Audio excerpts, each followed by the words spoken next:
Good morning to our respected director sir, respected chairman sir, respected principal ma'am, honorable all the teachers of Vinayak Academy, and my dear brothers and sisters. Good morning all of you. Today we are going to present and a small act. Daughter.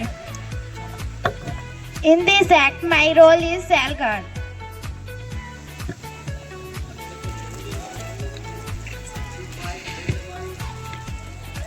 Mummy Diwali आ रही, दिवाली की shopping करने कब जाएंगे?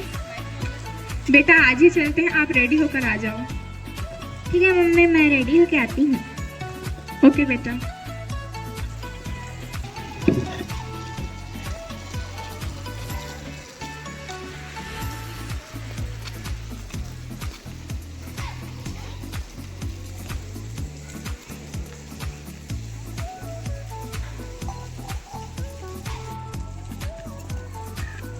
Price of this year?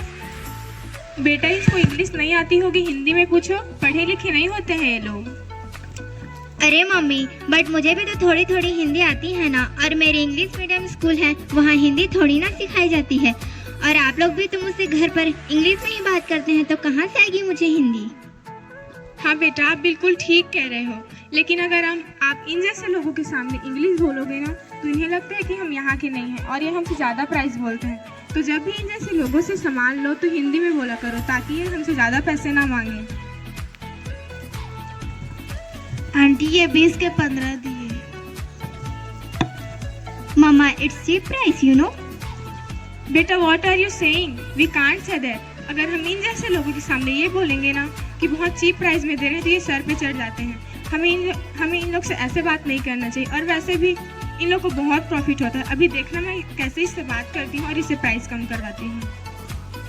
ये तो बहुत महंगे दिए दे रही हो तुम, तुम्हारे मम्मी पापा कहाँ हैं? तुम्हें तो रेट के बारे में कुछ पता ही नहीं है।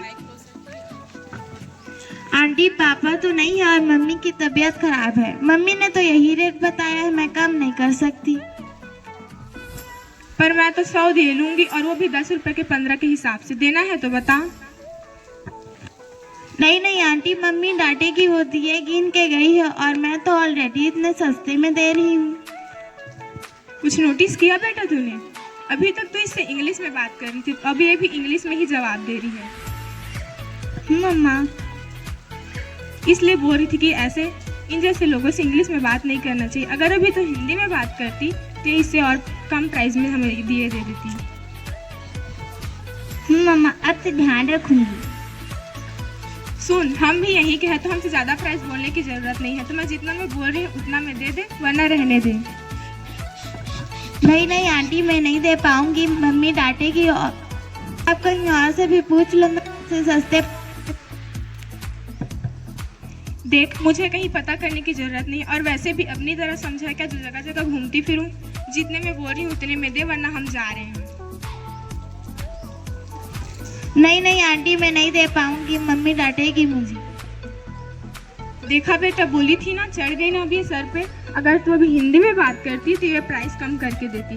और वैसे भी इन लोगों को हमसे थैंक यू बोलना चाहिए कि हम जैसे लोग इन लोग से सामान लेते हैं। और वैसे भी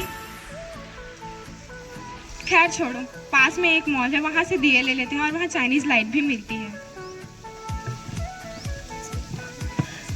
Sorry auntie, you think that these are very high price, but it is not.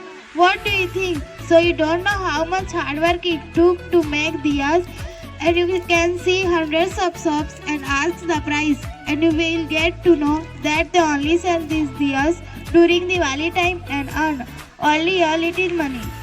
Aunty 2 रुपए के तो ये दिए होते हैं, आपको इनमें क्या प्रॉब्लम हो रही है?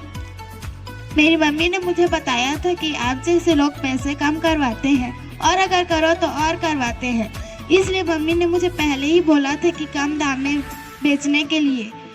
आंटी, आप में और मेरे में बस इतना फ़र्क है कि आपको लगता है हम पढ़ लिख नहीं सकते और आगे नहीं बढ़ सकते, और मेरे को भी इंग्लिश पढ़नी आती है, और मेरे को किसी की बेइज्जती करनी नहीं आती। मेरी मम्मी ने मुझे बहुत अच्छे संस्कार दिए हैं, और अगर आपको चाइनीज लाइट लेनी है तो वो जल्दी खराब हो जाते हैं। मम्मी, इसको तो बहुत अच्छी इंग्लिश आती है, इतने अच्छे से तो मुझे भी नहीं आती।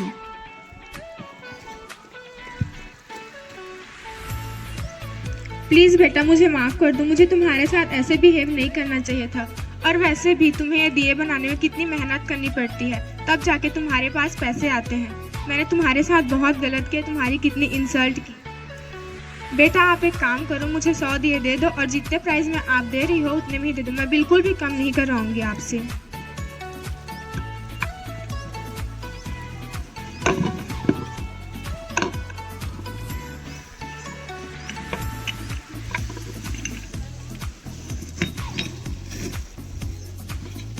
ये लो aunty.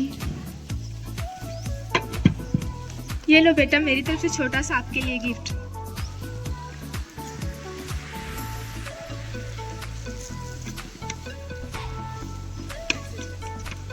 And the message of this act is we should not judge a book by its cover. That means